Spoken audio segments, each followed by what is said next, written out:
Good afternoon, gamers and gentlefolk. Hello and welcome back to the stream.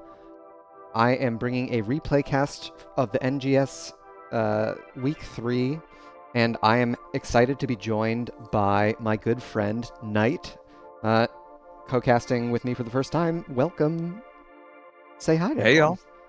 y'all, happy to be here. I know that Sound runs a great stream, and I'm just gonna try to piggyback and see if I can catch any of that goodness for myself.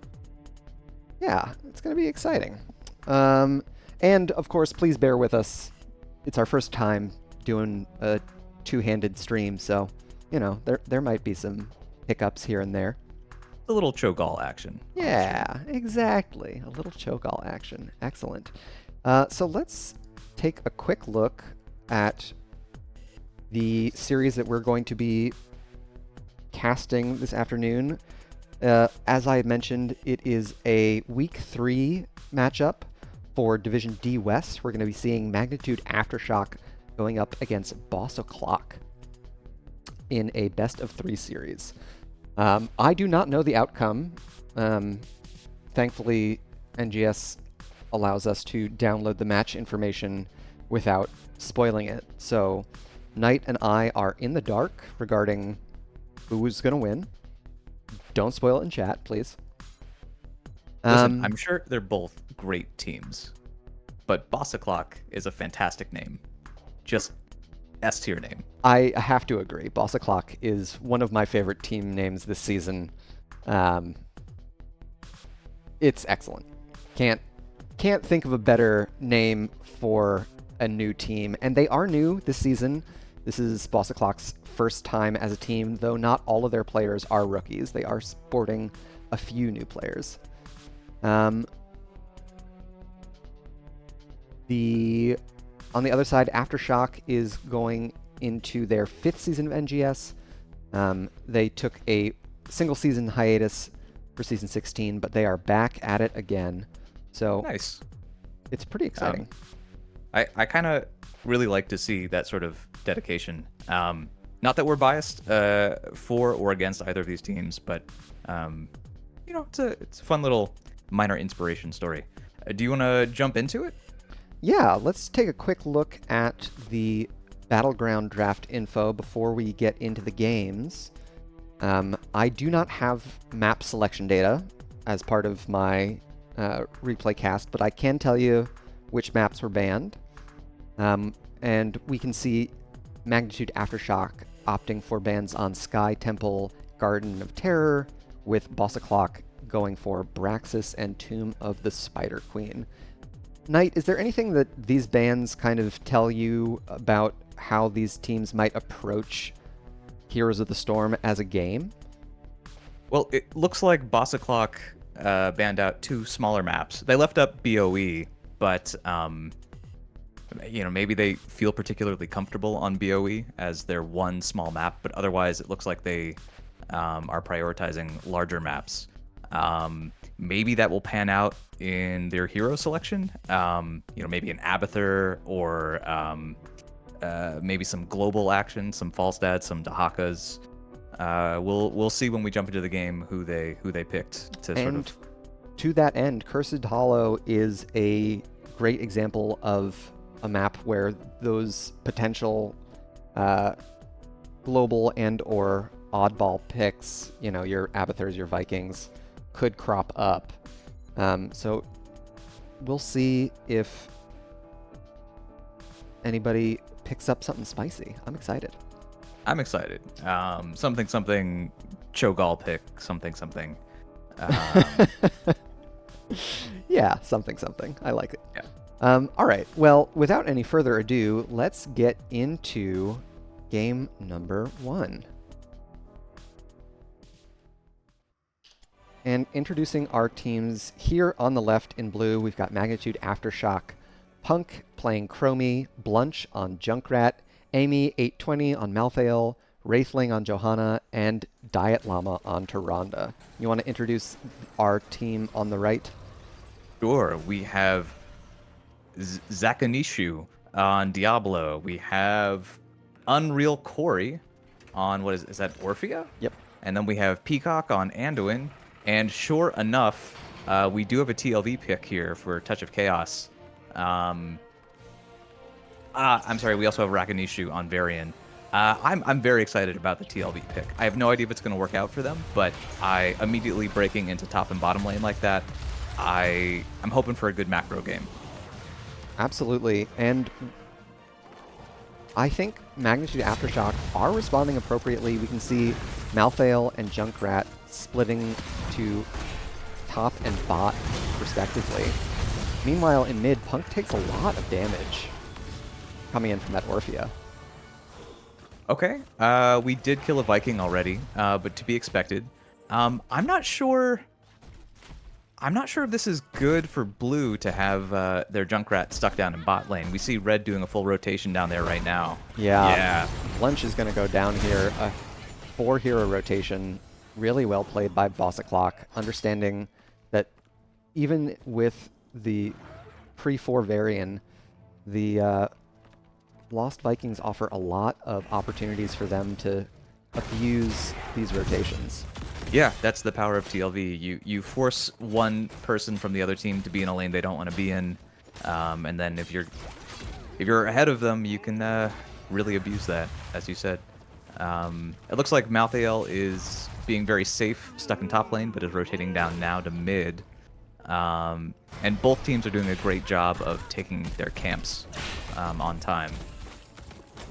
Yeah, a good trade there. Unfortunately, the Swift and Brave Eric goes down in bot lane right as this siege camp joins up with their wave. So Magnitude Aftershock definitely trying to press their siege advantage in an uneven way, committing 4 heroes to the bot lane here.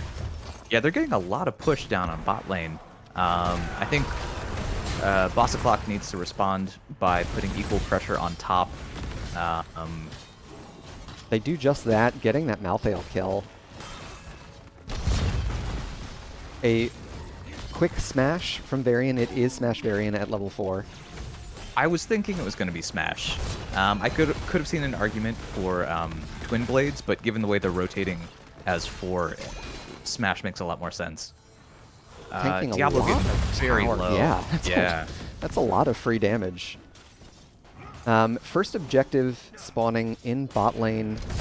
It doesn't look like Boss O'Clock are terribly concerned to get there in time, but with the Hearths coming through now, they might be able to contest before it spawns. Meanwhile, do you think they're going to contest at all? You think with a TLV team, they might just be giving up objective? Were it me, I think I would forego the objective. They've committed 3 heroes to the bot lane here. They do still have Malthael and Chromie taking care of waves, but I don't know. I guess with Blunch in range, they do have a lot of stall. True.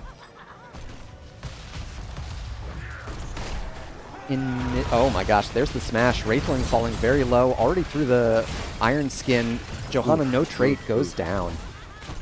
And Boss O'Clock is low here, but everyone stayed alive. Magnitude Aftershock does have a camp pushing mid. I'm not sure it matters, though. I'm not sure it's enough pressure.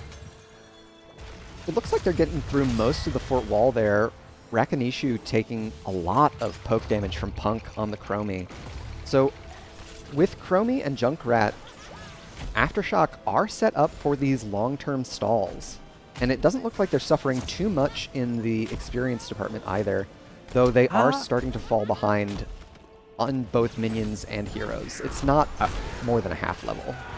I was gonna say it's about half a level right now, and that can matter at critical times in the match. But you know, we're still a ways off from 10.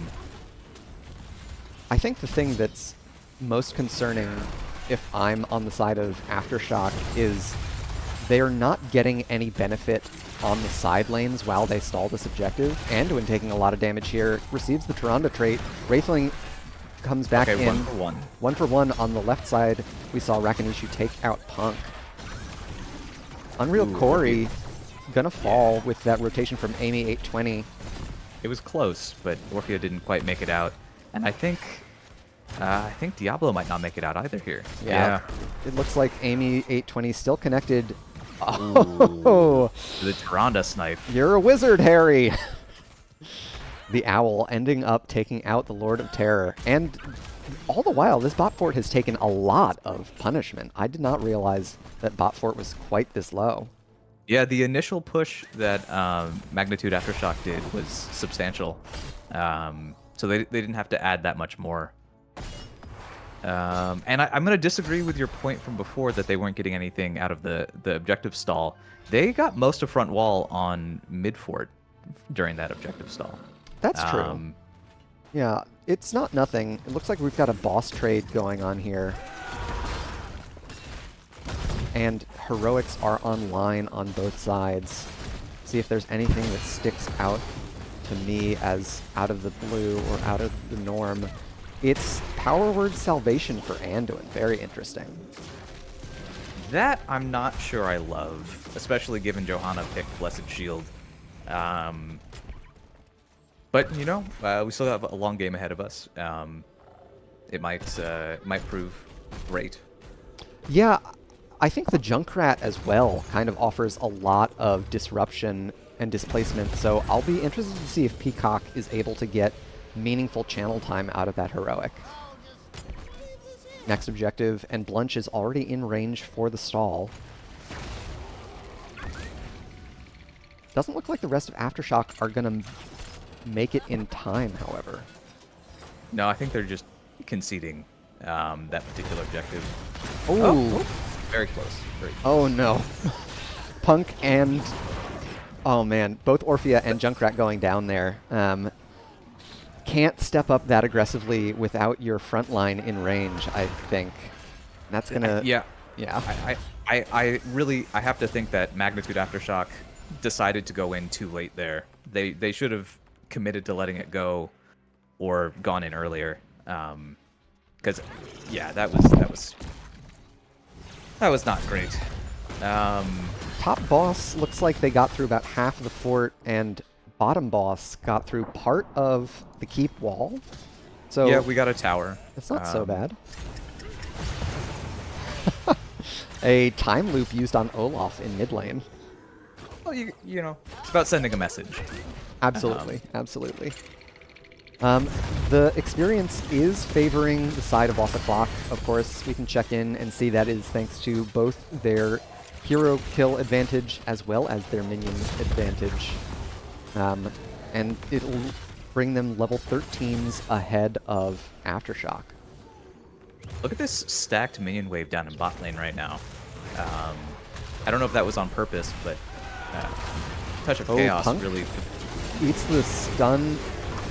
Looks like Crushing Jaws will catch to. Unreal Corey has to deal with Amy 820 here on the backside. And it looks like Boss O'Clock are calling in all of the Vikings here. They've unlocked Nordic Attack Squad. It's a big damage power spike. So we'll see if they're able to get onto anyone. And here they are onto Blunch. They take out the Junkrat, but all die to the martyrdom. It's a hectic team fight here. This fight is all over the place. Anduin did get a good amount of uptime on his ult, though. True. Nordic Attack Squad normally is pretty scary, but I don't know that anyone on Magnitude Aftershock has a high enough health pool for the percent damage to be particularly scary for it. Oh, that protect was a little early. Yeah, I can understand why they pressed it that early, but it meant that Amy was able to get the last rites there. Of course, that means it's not available for the Diablo. We can see the Blessed Shield go wide. Peacock running away from Wraithling on the bot side of the fight, with Diablo running away from Amy up on the top side. All the while, TLV has been taking a camp down in bot lane. You're a wizard, Harry! Another owl kill. I love it. Yeah, these Tyrande snipes have been on point. Absolutely. Diet Llama really showing up on the hero. I'm just looking at Diet Llama's talent choice. Yeah, so we definitely went owl build here, or some variation of owl build. Definitely, yeah. The Pierce followed up by the Harsh Moonlight. I imagine we will see whatever the level 16 talent for Owls I think is. that is percent damage usually Okay. on Owls, Nice. which would be great into Diablo. True. Yeah. Just another piece to their puzzle. Boss is up in the next 45 seconds. Oh, Wraithling in bot lane, able to pop the Unstoppable and gets out with just a sliver of HP remaining. That was a Very 4-hero commitment to the Johanna kill. So escaping that was kind of a coup for the side of Aftershock. Top lane is being threatened by Amy now. Amy's leaving, but is leaving two siege giants. They do have Olaf in range to help defend, but this is going to be an important tribute for Boss O'Clock to contest. Magnitude Aftershock stand to get the first curse of the game here. Yeah, if we were just a little bit further on XP, Boss O'Clock could have 16s. This doesn't look great. Oh, an early Diablo kill, a full channel on Power Word Salvation, but Amy still has the last rites. Protected will save Rakinishu this time around. And all the while, we've had Chromie on the bot side getting the channel, so Curse is going to go over to Magnitude Aftershock. We've got 16 talents online. Anything sticking out to you here at level 16? I didn't even notice until just this moment that Amy 820 has gone full Q build on Malthael.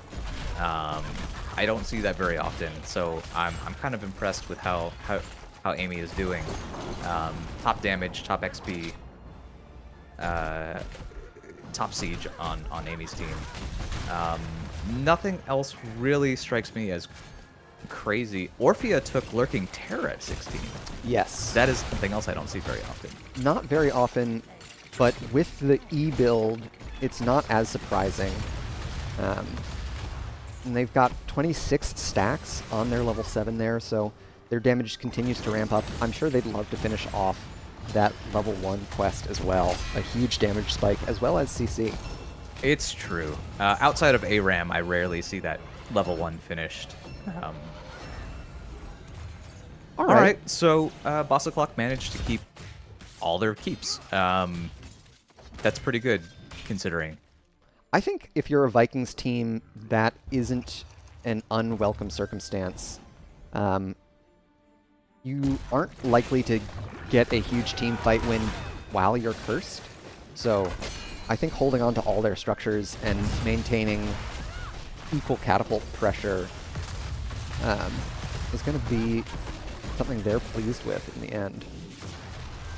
Another boss trade. Yeah, which makes sense. Level parity is almost there. It's just safe for everyone to take their boss. I don't know if we commented before that the TLV player took Bribery at 1. That's how they've been able to get all of these Siege Giant games out. Gotcha. I had not taken note of the Viking Bribery at 1. So that's a good call out there. Another kill onto Eric, Swift and Brave and Dead. And it looks like we've got a 4-hero defense from Boss O'Clock. Interesting. Okay. I really thought they would push it. Yeah, Aftershock opting to do the same.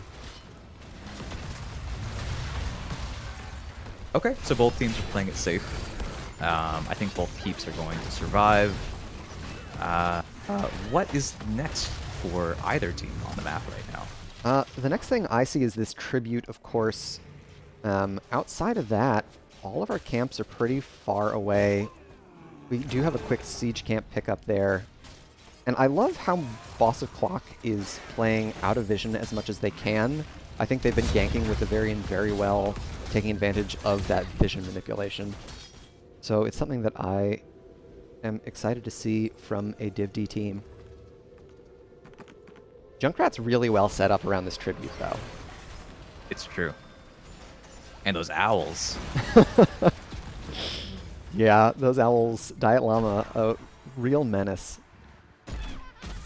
Of course, I think Boss O'Clock would like to stall here. They're a little bit behind on the race to Storm talents, but they do have all 3 Vikings soaking as much as they can. So yeah, they can't go in here. maybe poke with Orphea as long as possible. And it looks like it was just a little bit too short. Oh, there's the loop onto Unreal Corey. It's not double loop. But here comes Amy, receives the smash. Oh my gosh, Zakanishu is going to go down. What a great protect! Oh, it doesn't matter. Diablo still dies. Rakanishu falling low here. Amy's on the case, is going to chase down the Varian Peacock on the top side, taken out by Junkrat. So a 3-hero wipe for Magnitude Aftershock, with both teams unlocking their Storm talents. I don't know if they're going to be able to defend this push in mid. No, this looks like a push to end. I don't know if it was a miscommunication. I'm not entirely sure how that outnumbered fight went in Aftershock's favor there. I think Diablo stepped outside of Anduin's salvation. I'm pretty sure that the salvation didn't 2 get quick interrupted. kills. They're gonna defend. We got a long game going here. Okay. Very Okay. exciting. Okay.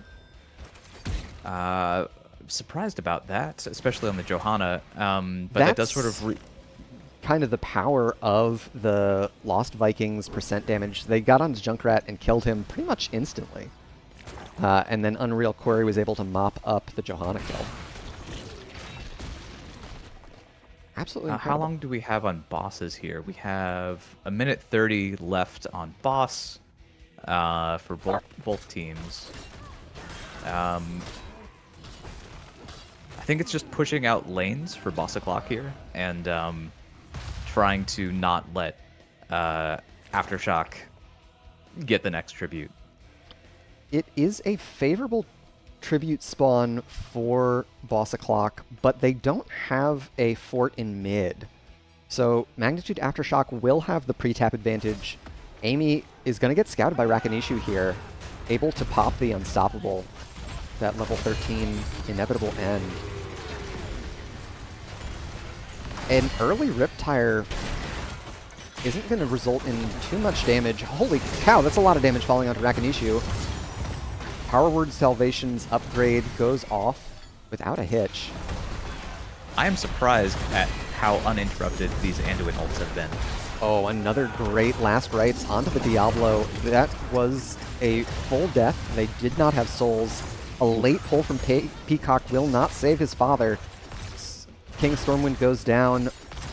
Unreal Corey able to get a lot of kiting thanks to their level 20 final Takata, but another 3-hero wipe, and I don't know if Boss O'Clock are going to be able to withstand another push.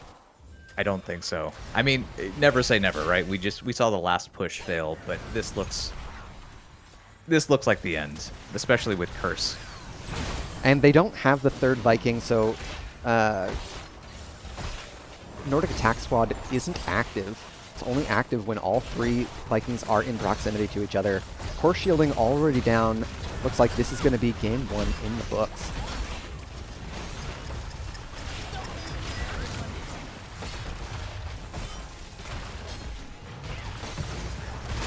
Yeah, valiant defense. But there was a very slim chance of recovery after that last team wipe. I'm looking at the stats right now. Tyrande almost doing as much damage as the Junkrat. Yeah. Owl Snipes. These Owl Snipes were crazy. Diet Llama, an absolute menace on that Tyrande. Super well played. And also, just taking a look at the kill feed, with the kind of early pick potential that Boss O'Clock brought to the early game, I would not have expected such a heavy kill count favoring Magnitude Aftershock here. Agreed. Yeah. Taking a look at these talents one more time, just to see if there's anything out of the ordinary. We already called out the Final Takata and Lurking Terror for Orphea at 16 and 20 respectively. A little bit out of the norm in my mind, but seemed rather effective. Unreal Corey looked really strong on the Orphea there. I will point out, and I'm by no means a Varian expert, I'm a little surprised at the level 20 pick for Smash Varian. Master at Arms, not something that I see very often either. I would have expected the banner upgrade at 20, but I'm not sure that really was the final nail in the coffin for the game. No, I don't think so. I think it was mostly Malthael getting to mop up the kills that Chromie and Junkrat kind of whittled down. W build from the Chromie, pumping out lots of damage, and Junkrat doing a great job to pepper in their grenades and riptires as well. Yeah, I hate when Heroes of the Storm boils down to who can poke better, but when you have a team that drafts Chromie and Junkrat with competent players, it can feel pretty oppressive. And it's hard to get past that poke sometimes. Absolutely. So there's our first game of the series. We had the win by our blue team, so we'll update our scorecard here. Excellent. Magnitude Aftershock going up 1-0, showing a great deal of comfort playing into the Lost Vikings. Not something that I would have expected, honestly. It's such a rare pick that I wouldn't have been surprised if we saw the team kind of flounder a bit. I think we did at the very beginning of the game. We saw the Junkrat being rotated on bot lane. I think Magnitude Aftershock adapted quickly to what the hand they were dealt. And part of that might have been draft, right? Like Q build Malthael is great at fighting a bunch of bodies at the same time. I don't know if that was a conscious choice to play that way into TLV. Malthael obviously is a good pick just into Diablo, regardless. But maybe those particular Malthael talents lent themselves to dealing with the TLV. Not that every single team fight saw all of the Vikings there. True. But that's a good call on the adaptations. And I think Amy played really well just for the entire game there, picking up, as you called out early, lots of siege damage and experience, keeping them pretty neck and neck with Boss O'Clock. And then, of course, joining in on the team fights and mopping up those high HP pool kills. All right, so let's queue up for our second game. Looks like we are headed to Infernal Shrines for our second battleground. Fun map. Definitely a favorite of many of the folks here in NGS. What are your thoughts on the heroes we saw from game one? Do you think we're going to see similar drafts out of these teams, or is it honestly? Yeah. Given how strong Diet Llama performed on Tyrande, I would either expect a ban on Tyrande or a repick, because that was some very smooth owl play. That's the only hero that stands out to me. I mean, I think players on both teams performed admirably, but nothing as standout as the Tyrande play. I could see a Tyrande ban coming. I'll also say that I think we could see Amy reprise their role on the Malthael. Malthael has pretty decent objective clear on the shrine for Infernal Shrines. Gets a lot of healing from all of the monsters around, so I wouldn't be shocked to see that pick. That's a reasonable point. I always feel like Malthael is is very much a counter pick to whatever tank the enemy team picks. Mm-hmm. Like obviously Malthael into Diablo makes a lot of sense, but Malthael into Johanna makes a lot less sense. So we'll see what the rosters look like. Absolutely. Okay, and looks like both teams are on the correct side, so I don't have to change my overlays. So let's get into game number 2. And introducing our teams once again, here on the left, it's Magnitude Aftershock. We've got Punk playing Tassadar, Diet Llama on Tyrande, Wraithling playing Johanna, Blunch on Genji, and Amy820 playing Malthael. And for the red team on the right, Team Bossa Clock, we have Zakanishu on Zul'jin, Rakanishu on Karazim, Touch of Chaos on Samuro, Unreal Quarry on Orphea, and Peacock on Stitches. And you were absolutely right, Sound. You called the Malthael pick. I'm guessing that it was picked in response to Stitches, because if you pick Stitches after seeing a Malthael pick, that would be insane to me. That would be an odd matchup to opt into. I agree, Knight. I'm also surprised to see Samuro on this map. This is not a battleground that I typically think of as Blade Master favored. But Touch of Chaos showed the TLV in the last game, so it looks like they've just got a preference for these macro-oriented offlane choices. And despite that, missing a little bit of the first wave top lane. We saw Amy rotate immediately top instead of A-ramming mid.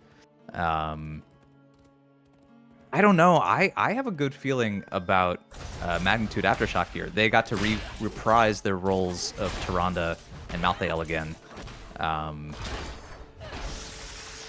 And Zul'jin, we saw Wraithling on Johanna last game as well, I believe. That's true. That's so true. 3 comfort picks. We've got Bossa Clock onto their safe side Shaman camp ahead of Magnitude Aftershock. So it looks like that's going to buy them the space they need to get down and work on this neutral camp as well. Did they sneak that in? Or I didn't even know. That was very sneaky of them. Yeah, and just some slick rotations, I think. Magnitude Aftershock were more focused. Oh my gosh, first blood. That was insanely fast. Blunch showing a lot of prowess on the Genji there.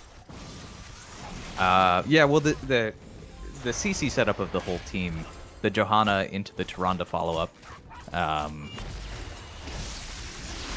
Now, they do have a camp. Bossa Clock does have a camp pushing mid, which is worth something.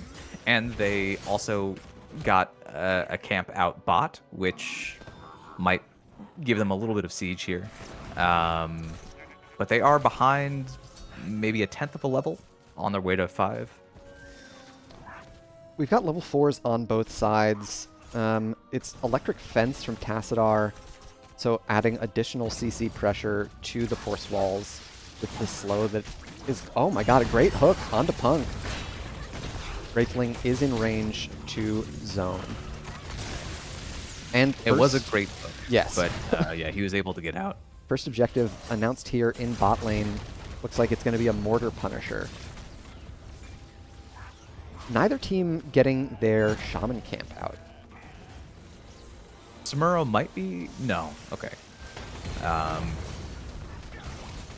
Who do you think is favored here on these objectives? Tassadar and Malthael feel very strong. Oh my gosh, Wraithling taking a lot of damage. Zakanishu caught behind the wall, and ZJ goes down.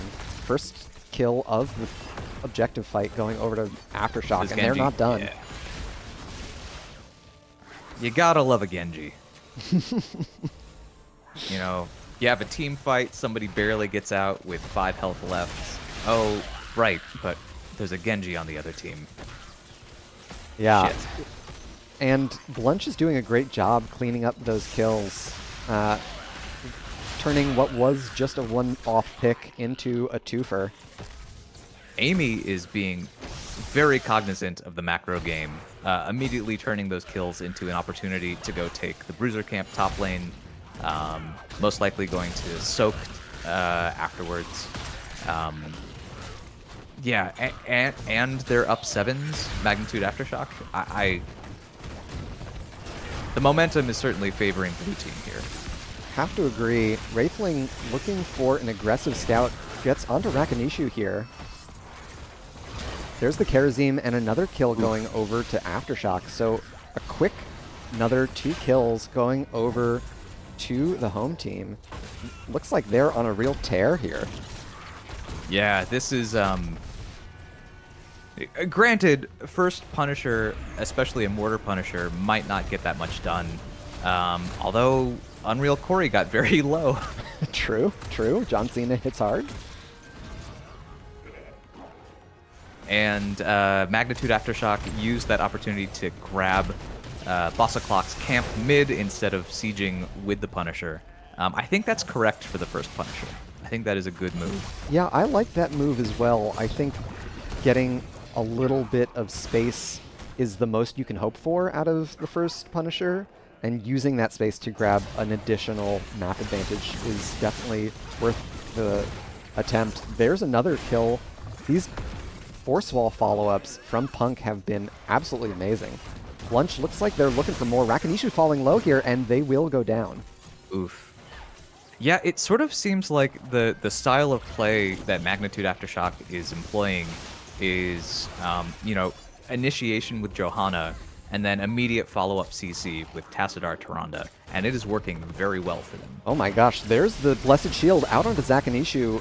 I hadn't even called out that the heroics were online, and Blunch is looking for more, chasing after Unreal Corey here. Oh, what a great X strike. Oof, yeah, okay. So, leveraging their heroic advantage quite well. Diet Llama is in range to get some healing onto Punk and Blunch. They're falling low and committing more heroics, looking for the kill on the Peacock now. And top lane, Amy gets another kill on Touch of Chaos. Huh. I would not have expected a solo kill in the off lane. All right, fair enough. It was a last right situation on the correct Samuro. Good for Amy. I can never tell. But Genji did die down in bot lane, so not a complete steamroll for Magnitude Aftershock. It's true. It They've looks got like heroics for Boss O'Clock, that is. See if we see anything out of the ordinary. It's Illusion Master from Samuro. Okay. okay, that is very out of the ordinary, but interesting. Maybe maybe Touch of Chaos is a secret Samuro god. We'll see. We'll see how this evolves. Punk in chat explaining that Mouth's trait reveals the correct Samura, and that just goes to show how little I play Malthael. True. I would not have guessed that. But that's a very helpful interaction. Assuming that Samuro doesn't have the swap available on their D. Image transmission? Or is that the... Make your peace. I believe Q? that's correct. I don't know. I don't know all the buttons' names.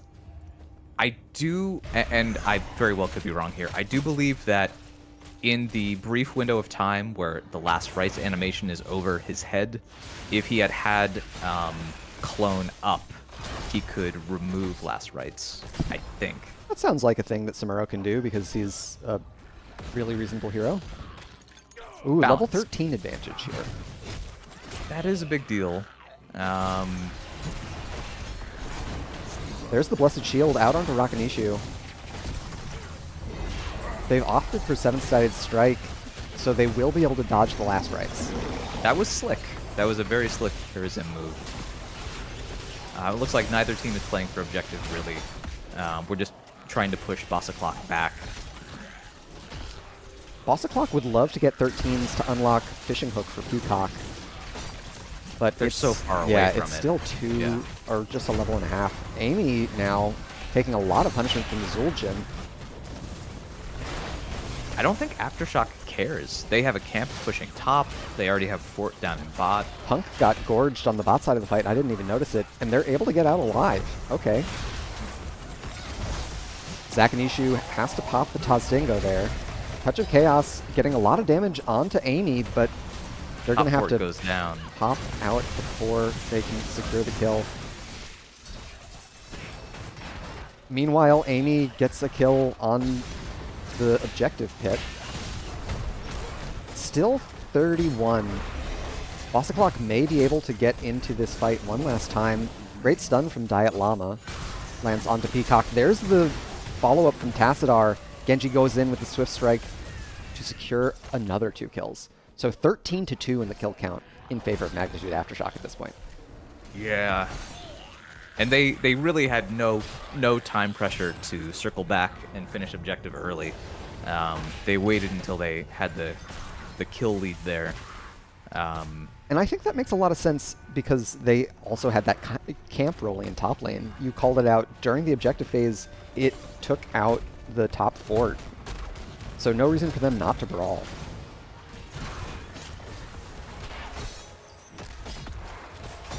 Lunch just focusing on the fort. Did not take Sharingan at 13.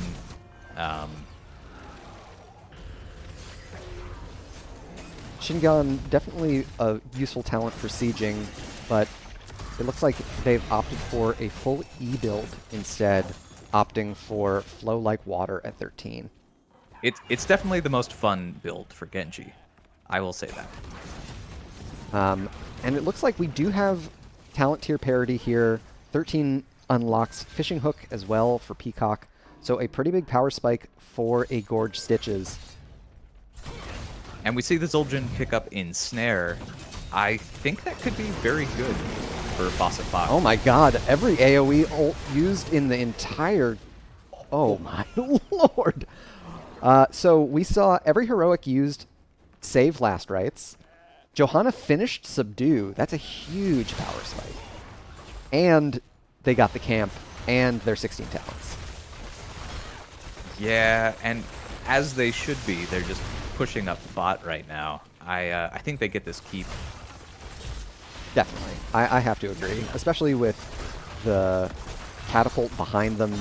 They've got more than enough damage with all 5 heroes committed here. Boss O'Clock are alive, so it looks like they're willing to contest down the talent tier. Still about 2 levels behind now. Aftershock did not get keep there. I'm very surprised. They got it down to about 20% health. And we're setting up a trap here. Wraithling in the bush. Another huge AoE lands onto everyone. Oh my god, Blunch using the resets on his E, taking out an additional 3 heroes. 20-2. This coordinated CC is on point. Yeah, Wraithling, Diet Llama, and Punk all together, making it almost impossible for Boss O'Clock to step up and contest these points. I think they could have... Well, they couldn't have ended there, but they might have been able to do some chip damage on core. Perhaps it's better to finish off mid-fort here. Death timers are a little low, and they are down their heroics after using them for that ambush, so I think it's definitely the safer play to go for the mid-fort. I don't know if it's necessarily the best play, but that's because I'm a scrub and don't know what's best. I, for one, love dying on core. It is my favorite thing to do in this game. What is a game of HOTS if not spending time dying on core? Wraithling misses Touch of Chaos with the Blessed Shield. They will not have that heroic for the next objective phase. And Boss O'Clock may be able to secure 16s before it spawns. It's a Frozen Punisher down in bot lane, so it would be great for Boss O'Clock to secure it. It would allow them to get some much-needed siege damage onto that bottom fort. We see that Boss O'Clock is trying for 16, which they have to, right? That's kind of the only play available to them right now. I think they will get it shortly. Okay, Hook goes on to Punk, but they're able to use their dimensional shift to escape. 23-0 on the objective now. 16's in hand. Boss O'Clock are probably going to look to step up. We can see Touch of Chaos rotating in now. Zakanishu has to pop an early Tostingo. And there's the Zul'jin kill. Amy, 820 falling low. Touch of Chaos trying to chase him down here. They do have a safety clone, and they will swap to it on the top side of the objective. All the while, Magnitude Aftershock have managed to rack up the rest of the Shrine Defenders that they need for this Frozen Punisher. I gotta say, this does not look good for Bossa Clock. Oh, what a terrible time to get Blessed Shielded. Oh, the follow-up stun misses, but Punk's Shock Ray lands true. I feel like Tacidar's Q always extends further than the animation would suggest. So many people get caught out on the length of that Q. And a full health Punisher with 3 catapults behind it. Looks like Bossa Clock have not succeeded in baiting the Punisher up towards mid-keep. We'll see how well they'll be able to defend here. They are uneven talent tiers still. We see Corey. Yeah. Lunch finds them with another Swift Strike. There's the last rights.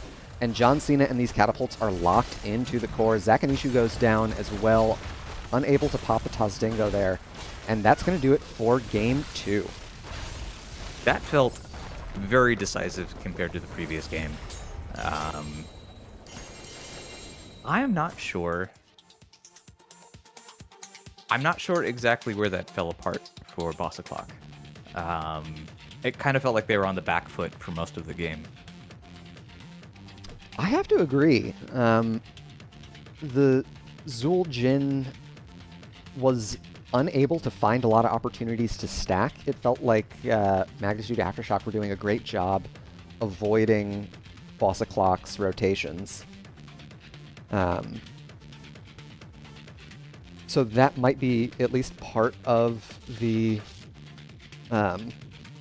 issue for them. They weren't able to find the scaling that they would have hoped for. I mean, I think you called it out really well in citing all of the great CC synergy between Wraithling, Punk, and Diet Llama. Yeah, and you called it out quite well that Wraithling, Diet Llama, and Amy were playing the exact same heroes, and it looks like with the exact same builds as the previous game. So clearly it is something that they're all practiced at. Yeah, it was just a very clean game, a very smooth operation. Checking in on these builds, seeing if there is anything out of the ordinary. We see another E build from Unreal Corey. Touch of Chaos never able to complete their Way of the Illusion stacks at level 1. A little bit of a disappointment, I have to imagine. And I can't say I know enough about Samuro builds to know what the correct choice even is for Samuro at level 1 these days.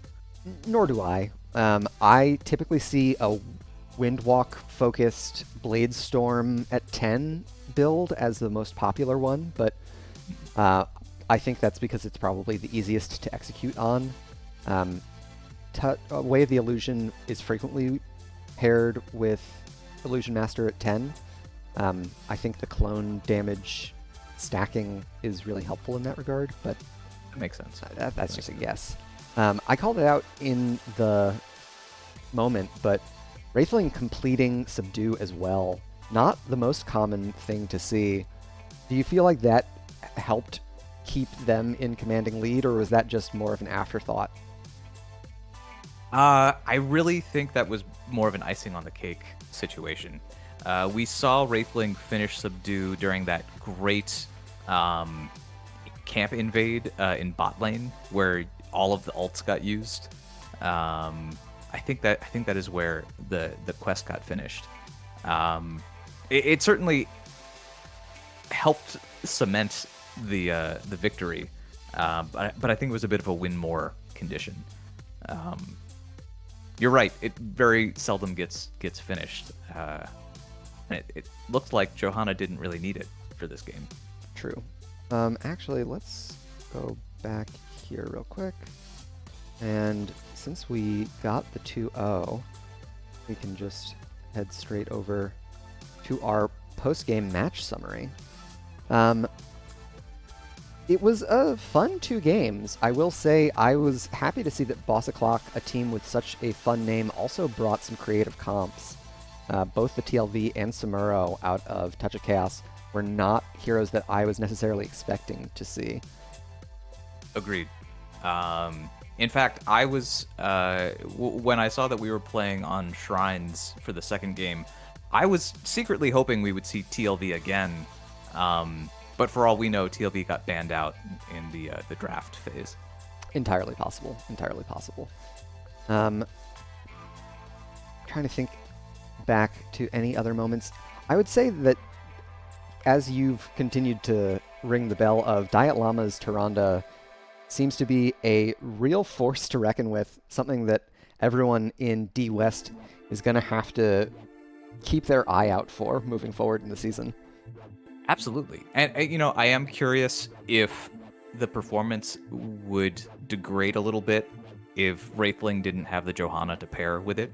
I think a lot of the success was Wraithling and Diet Llama working together very well. So if Diet Llama, or rather, if Wraithling were forced to pick a different tank, would the execution look a little bit different? Fair question. And how different, I guess. Yeah, fair question, fair question. All right, so that's going to do it for our replay cast here for this Week 3 matchup. Thanks again for everyone who tuned in to watch. Before we sign off, I just want to give a quick shout out to all of the artists, musicians, and programmers whose work I feature here on the stream. It wouldn't look half as good without all of their contributions, and you can find links to their work below, as well as on the credit roll that we'll play after we sign off. Knight, have any shout-outs that you want to give? Ooh, I was not prepared for this part. Thank you for inviting me. Shout out to you, Sound, for letting me piggyback on your very, very fancy stream broadcast. It's pretty clear you put a lot of work into this, and I think the community that watches is well aware. Well, happy to support the NGS community with these streams. It's great fun, and I'm looking forward to more opportunities of doing this with you. This was a lot of fun. Yeah, man. I would happily.